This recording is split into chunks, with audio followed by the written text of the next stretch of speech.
Alors ce matin sur Radio J, nous allons parler Journées européennes de la culture et du patrimoine juif 2021. Et dans ce cadre, j'ai l'immense plaisir d'accueillir Gaëlle Collin du Musée d'art et d'histoire du judaïsme. Alors Gaëlle, on la connaît bien parce qu'elle est à la librairie du musée, mais elle fait aussi beaucoup d'autres choses dont vous allez nous parler dans quelques instants. Le thème de l'événement de dimanche 5 septembre, ce sera le Yiddish sous le ciel de Paris, hommes et livres en dialogue, et ce sera toute la journée de 10h à 18h.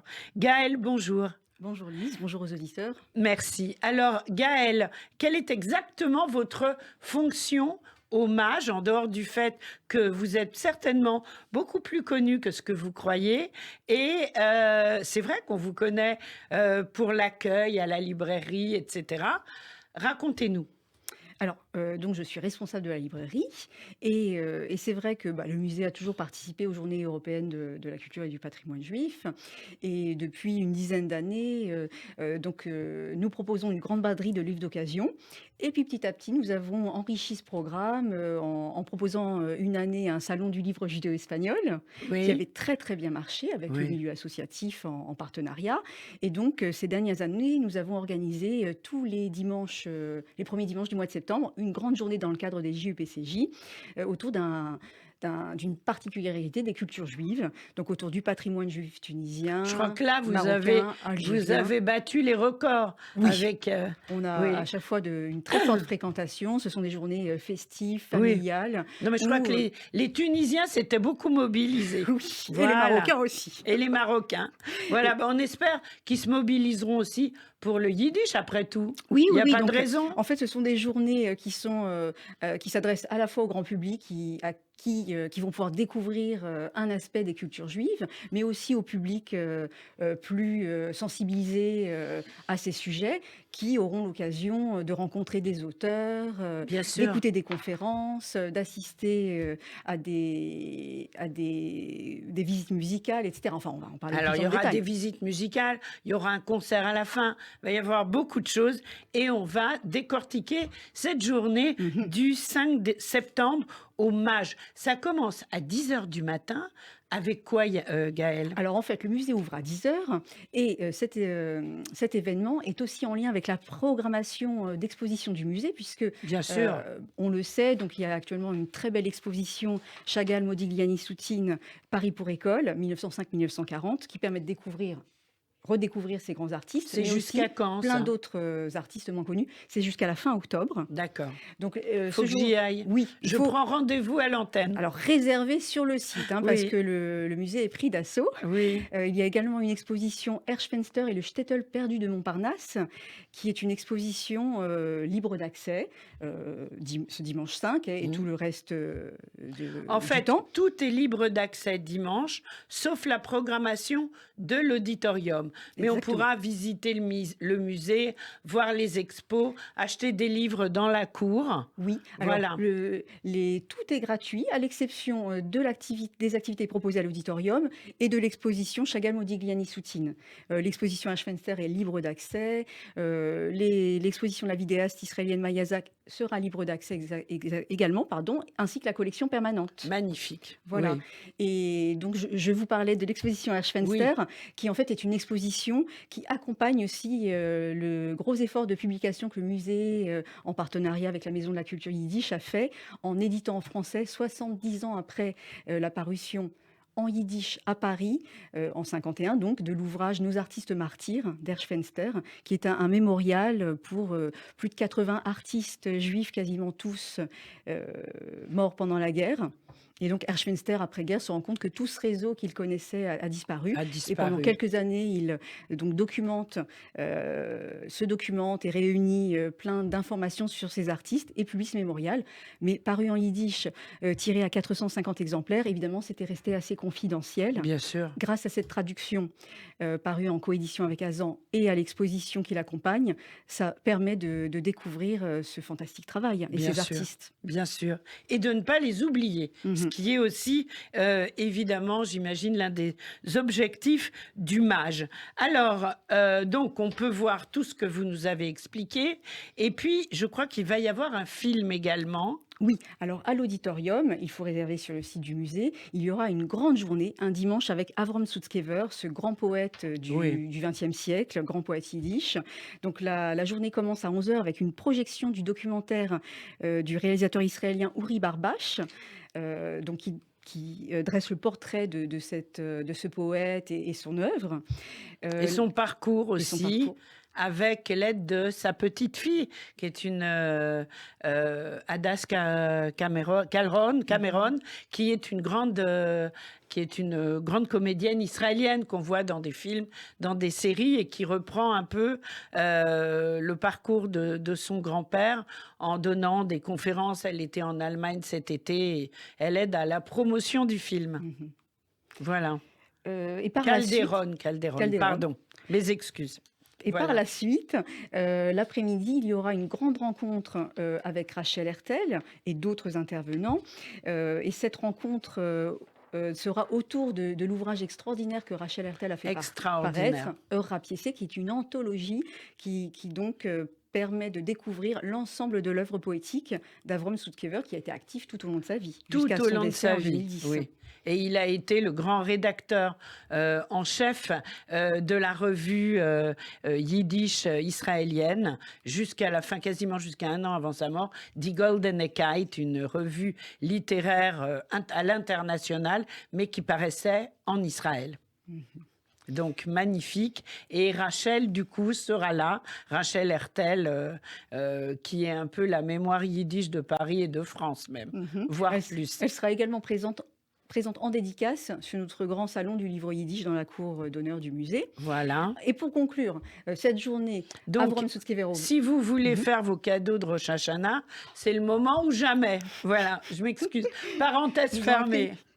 Et donc la journée, un dimanche avec Avram Sutzkever à l'auditorium, se conclura par une lecture musicale d'extraits donc de cette anthologie, accompagnée au piano par Denis Cugnot. Par Denis Cugnot, qu'on écoutera dans quelques instants d'ailleurs, histoire de se faire plaisir et d'être déjà dans l'ambiance. Alors, quel est le site du musée pour ce... Alors, c'est maj.org, c'est ça? Toutes les infos sont sur maj.org. Voilà, je cherchais. C'est de mémoire, voilà.